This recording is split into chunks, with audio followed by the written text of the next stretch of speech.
మనం ఇక్కడ చూసుకుంటే విఐపి దర్శనానికి ఎక్కువ ప్రయారిటీ ఇచ్చి సాధారణమైన భక్తులకైతే లోపలికి అలౌ చేయట్లేదు. ఏదైతే రాజకీయ నాయకులు కానీ, సినీ ప్రముఖులు కానీ, వేరే వేరే పెద్ద పెద్ద వాళ్ళకి కానీ లోపలికి వెళ్ళనిస్తున్నారు. కాకపోతే సాధారణమైనటువంటి భక్తులకైతే లోపలికి వెళ్ళే స్థానం అయితే కల్పించట్లేదు. సో ఇక్కడ చూసుకుంటే చాలా మంది మనం చూస్తున్నాం కదా, ఇక్కడ చాలా మంది క్రౌడ్ అయితే కనిపిస్తుంది. వీళ్ళందరూ ఎవరంటే సాధారణమైనటువంటి భక్తులు. ఈ సాధారణమైనటువంటి భక్తులకైతే లోపలికి పంపించే ప్రయత్నం అయితే చేయట్లేరు.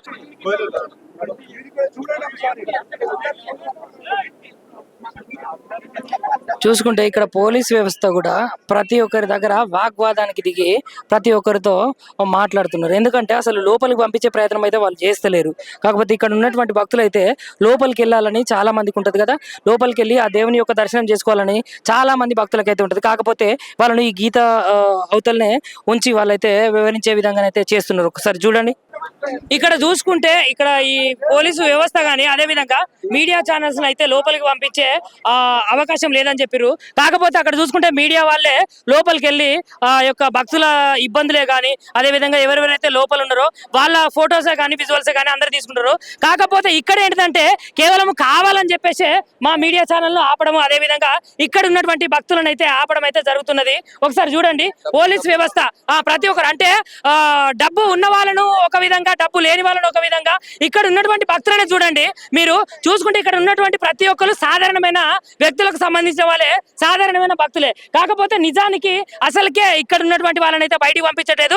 చాలా సేపటి నుంచి ఒక మీడియా ఛానల్ వాళ్ళే లోపలికి పోలేని విధంగా వీళ్ళైతే చేస్తున్నారు. ఏమనంటే ప్రోటోకాల్ అది ఇది అంటున్నారు. కాకపోతే ఇంత ముందు అయితే ఒక 10 నుంచి 15, 20 నుంచి 25 మంది అయితే లోపలికి వెళ్ళడం జరిగింది. వాళ్ళు ఎందుకు వెళ్ళరు, మేము ఎందుకు వెళ్ళొద్దు? కాకపోతే ఇక్కడ దేవుడి దగ్గర ఉన్నోడు లేనోడు అనే భేదాభిప్రాయాలు ఏమి ఉండవు. కాబట్టి దేవుడి దగ్గరనైతే ఇట్లాంటి భేదాభిప్రాయాలు, భేదాభివాదాలు అయితే చూపిస్తున్నారు. కాబట్టి ఒకసారి దయచేసి ఇక్కడ ఉన్నటువంటి ప్రభుత్వమే కానీ, ఇక్కడ ఉన్నటువంటి పోలీసు వ్యవస్థనే కానీ అందరినీ ఒకే విధంగా, అందరినీ సమపాలనలో సమన్యాయంగా చేకూర్చాలనే విధంగా ఇక్కడ ఉన్నటువంటి సిబ్బంది కావచ్చు, పోలీసు వ్యవస్థనే కావచ్చు, ప్రతి ఒక్కరిని ఏ విధంగా అయితే భేదం అయితే ప్రతి ఒక్కరి దగ్గర చూపిస్తున్నారు. అట్లాంటి భేద భావాలు అయితే ఎవరి దగ్గర చూపించబోవని మేమైతే చెప్తున్నాము. ఇక్కడ ఉన్నటువంటి సార్నే చూడండి. సార్ ఒక నిమిషం సార్. ఇప్పుడు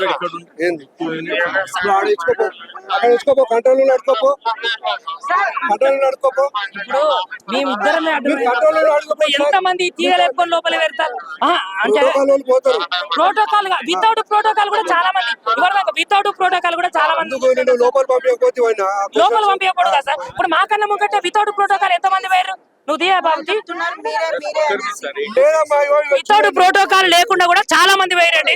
వితౌట్ ప్రోటోకాల్ లేని వ్యక్తులు కూడా, సాధారణమైన వ్యక్తులు కూడా లోపలికి వెళ్ళరు. కాకపోతే వీళ్ళు ఇక్కడ ఏంటంటే కేవలం ప్రోటోకాల్ ఉన్న వ్యక్తులను మాత్రమే లోపలికి పంపిస్తాము, మిగతా వాళ్ళని పంపించమంటున్నారు. అంటే ప్రోటోకాల్ ఉన్న వాళ్ళేమో ఒక తీరు, దేవునికి ప్రోటోకాల్ లేని వాళ్ళు దేవునికి ఒక తీరా. దేవుని సన్నిధిలో దేవస్థానంకు వచ్చినప్పుడు ప్రోటోకాల్ గీటోకాల్ కాకుండా భేదాభిప్రాయాలు కూడా ఏముండద్దు. అది ఎవరిదాకా మీరే చూసిరు కదా. అది తాడు లేపుకొని చాలా మంది పోయిరా లేదా? అంటే చాలా మంది పోయినప్పుడు మరి మనం ఎందుకు పోవద్దు? సాధారణమైన జనాలు ఎందుకు పోవద్దు? అంటే దేవుని దగ్గర పైసలు ఉన్నోనికి ఏమో దేవుడు లోపలి పిలుస్తాడు, పైసలు లేనోనికి దేవుడు లోపలి పిలువడా? ఇట్లాంటి పరిస్థితి, ఇట్లాంటి వ్యవస్థ ఇక్కడ ఉన్నది. కేవలము ఒక మనిషిలాగా కూడా చూడట్లేదు. సార్ మీరే చూడండి. Sir excuse me. Hello sir వాళ్ళు ఆ మీడియా ఛానల్ వాళ్ళని చూడండి సార్, వాళ్ళని చూడండి. ఇప్పుడు ఒక నిమిషం అండి, అక్కడ చూడండి మీడియా ఛానల్ వాళ్ళని చూడండి. నా బాధ నన్ను లోపల పంపాలి. నేను కాదనట్లేదండి. లే సారు కొంచెం సేపు ఆగన్నారు, మేము ఆగినాము. ఇక దాని తర్వాత కన్సిడర్ చెయ్యాలి కదా. అది కూడా ఇప్పుడు అక్కడ కింద రత్నం సార్ కింద ఇప్పుడు వీళ్ళని అందరిని పంపిస్తే మమ్మల్ని కూడా పంపించాల్సిందిగా మేమైతే కోరుకుంటున్నాం సార్. ఐడి కార్డ్ చూడండి మీరు, అట్లా అబద్ధాలు చెప్తలేం సార్. మేము కూడా సర్వీస్ చేసాము.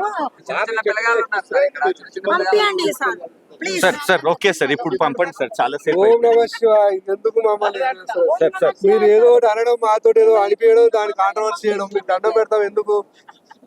మమ్మల్ని కాంట్రవర్సీలోకి లాగండి. మమ్మల్ని మా నలుగురిని పంపిస్తే ఏం అంత అవదు. మేము పక్కన సరే పంపించండి చాలా సేఫ్ అయింది సార్. చాలా అరే ఇక్కడికి వెళ్ళి ఎంట్రీ లేదు స్వామి, ఇక్కడికి వెళ్ళి మీకు ఎందుకు ఇబ్బంది పెట్టాలి? ఇంకా రత్నం సార్ పంపినారు కదా, మళ్ళా రత్నం సార్ పంపినారు కదా, మరి సతాయిస్తా పంపించు. అదేం లెక్క? మరి అంతేగా. ఏమి మెట్టు మెట్టుకి రిక్వెస్ట్ చేయాలా? లేదండి, లేదు, మీరు ఇంతకన్నా వచ్చి ఇబ్బంది పెడతా ఉంటే ఇక తట్టుకోలేదు. ఇబ్బంది అంటే మీరే నిలబడి ఇబ్బంది చేస్తున్నారు. ఆగండి, మీరు ఇక్కడికి వెళ్ళి అక్కడ పక్క కూర్చోపోయి. మరి రత్నం సార్ ఎట్లా వదిలినారు? ఆయన అడిగినప్పుడు నేను ఎందుకు వదిలేదు సార్? ఏం జరగ- మీరే రండి మళ్ళా. మీరు రండి. వస్తామండి, అక్కడ ఉండిపోండి. సో, అక్కడ ఉండిపోండి, వస్తాను. ఉండిపోకాదు, మీరు రండి.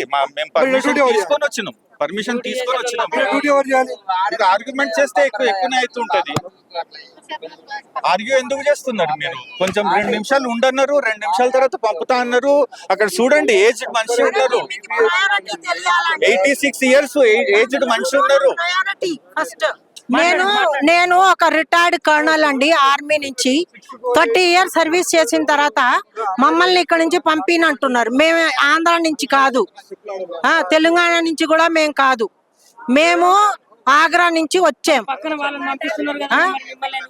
అదే అదే నేను చెప్పాను, వాళ్ళ ఫ్యామిలీని పంపిస్తున్నారు. చూసిర్రా ఏందంటే ఇక్కడ కేవలము ప్రోటోకాల్ అనే పేరు మీద ప్రోటోకాల్ ఉన్న వాళ్ళనే పంపిస్తామనే ఒక విధానంతో ఒక విధితోటి ఇక్కడనైతే ఆర్మీ రిటైర్డ్ ఆఫీసర్ కల్నల్గా పనిచేసిన మేడం వల్ల మదర్ ఎవరైతే ఉన్నారో సుమారుగా 70 నుంచి 80 సంవత్సరాలు ఉంటుంది. ఆ వృద్ధురాలని ఆ అమ్మను కూడా లోపలికి పంపించకుండా ఎంత నిర్లక్ష్యమైనటువంటి ధోరణితోటి చేస్తున్నారో చూడండి.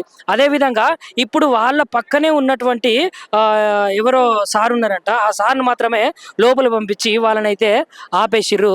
ఇంత అంటే పోలీసు వ్యవస్థ కూడా ఒక విధంగా చూసుకుంటే అధికారులకే కానీ లేకపోతే గవర్నమెంట్ ఆఫీసర్లకే కానీ లేకపోతే వేరే విధంగా డబ్బున్న వ్యవస్థకే కానీ వాళ్ళు లోపలికి పంపించి మిగతా వాళ్ళనైతే బయట ఉంచే విధంగానైతే వాళ్ళైతే చేస్తున్నారు. చూడండి ఆ ఆఫీసరు ఏ విధంగా మాట్లాడుతున్నాడో, ఏ విధంగా వాళ్ళను బయటనే ఉంచి ఏ విధంగా చేస్తుండో మనమైతే ఒక్కసారి కల్లారా చూడ.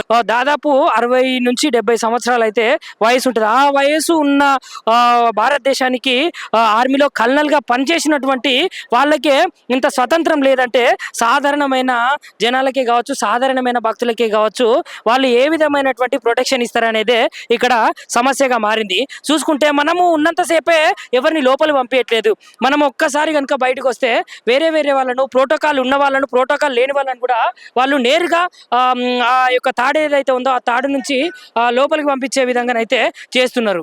షేర్ చేయరి, లైక్ చేయరి, సబ్స్క్రైబ్ చేయరి, మర్చిపోకుండా గంట సింబల్ అయితే ఒత్తురులా.